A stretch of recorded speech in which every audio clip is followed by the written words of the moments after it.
Kofi avait 9 ans quand tout a basculé. Sa mère était morte d'une maladie que personne ne pouvait soigner et son père avait disparu depuis longtemps. La petite maison dans laquelle il vivait était désormais silencieuse, vide, comme si la vie elle-même l'avait oublié. Ses voisins murmuraient à voix basse, pauvre enfant, mais personne ne leva jamais le doigt pour l'aider. La rue devint son refuge et sa prison en même temps. Au début, Kofi tenta de rester chez une voisine, mais la vieille femme n'avait pas assez de nourriture pour elle-même. Elle lui donna un peu de pain, puis le supplia de partir. Alors, Kofi marcha jusqu'à la grande ville, seul, avec seulement un sac contenant quelques vêtements usés et une photo fanée de sa mère. La ville était immense et bruyante, et pour un enfant seul et sale, elle était impitoyable. Chaque jour, Kofi apprenait à survivre. Il se réveillait avant l'aube pour ramasser de petits objets jetés par les passants ou pour vendre des sachets d'eau glacée.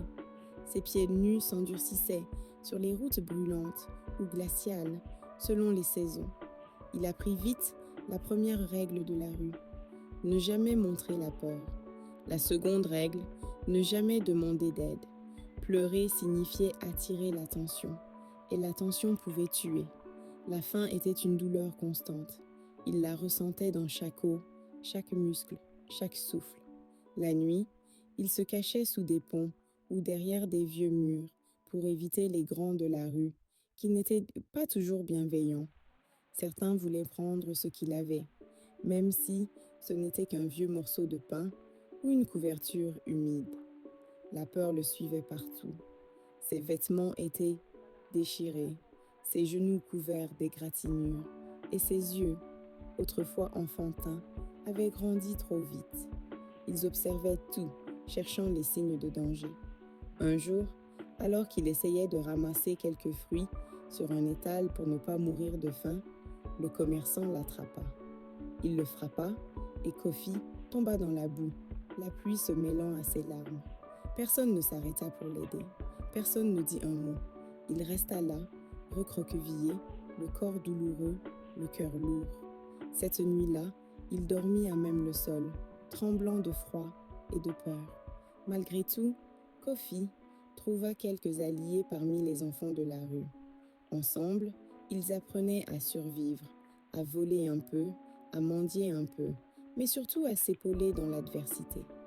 Ils partageaient ce qu'ils avaient, souvent à peine de quoi se nourrir eux-mêmes. Ils racontaient des histoires pour oublier un instant la faim, le froid, les coups.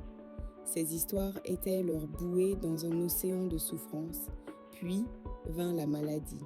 Une forte fièvre cloua Kofi au sol pendant 3 jours.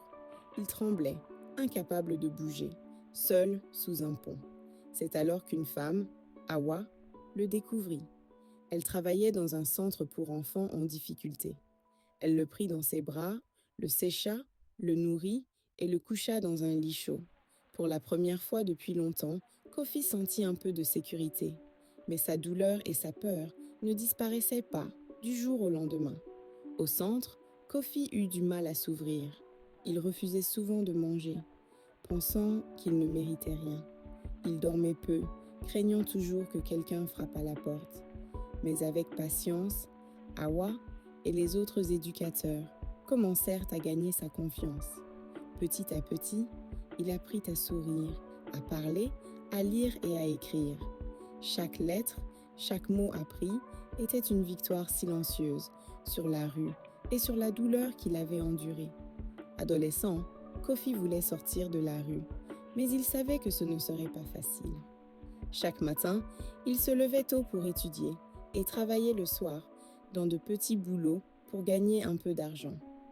Ses mains restaient calleuses, son corps marqué par des années de souffrance, mais son esprit restait affamé d'apprendre. Ses nuits étaient parfois longues, hantées par des souvenirs douloureux, mais il refusait d'abandonner. À 20 ans, Kofi décrocha une bourse pour aller à l'université.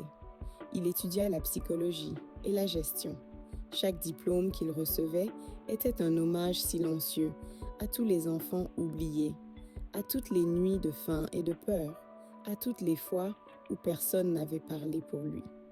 Mais Kofi n'oublia jamais la rue. Chaque été, il retournait là où il avait grandi, pour parler avec les enfants qui n'avaient personne. Il leur racontait son histoire, leur montrait que malgré tout, il était possible de se relever. Ses enfants étaient ses frères et sœurs. Il voyait dans leurs yeux la même peur qu'il avait ressentie, la même douleur qu'il avait connue. Quelques années plus tard, Kofi ouvrit son propre orphelinat pour enfants de la rue. Il leur donnait non seulement un toit et un repas chaud, mais surtout de l'écoute, du soutien et de l'amour.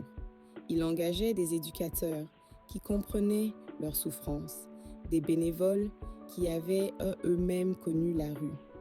Les enfants apprenaient à lire, à écrire, à lire, à écrire, à se défendre, mais aussi à rêver. Aujourd'hui, Kofi est devenu un homme respecté et aimé, mais il n'a jamais oublié la rue, les nuits froides, les coups, la faim, la peur et le silence. Chaque sourire d'enfant qu'il voit dans son orphelinat est une victoire sur la misère, une revanche sur le monde qui l'avait ignoré. Kofi a transformé sa souffrance en lumière. Il a appris que même quand personne ne parle pour toi, tu peux devenir quelqu'un qui parle pour les autres. Et que parfois, la plus grande force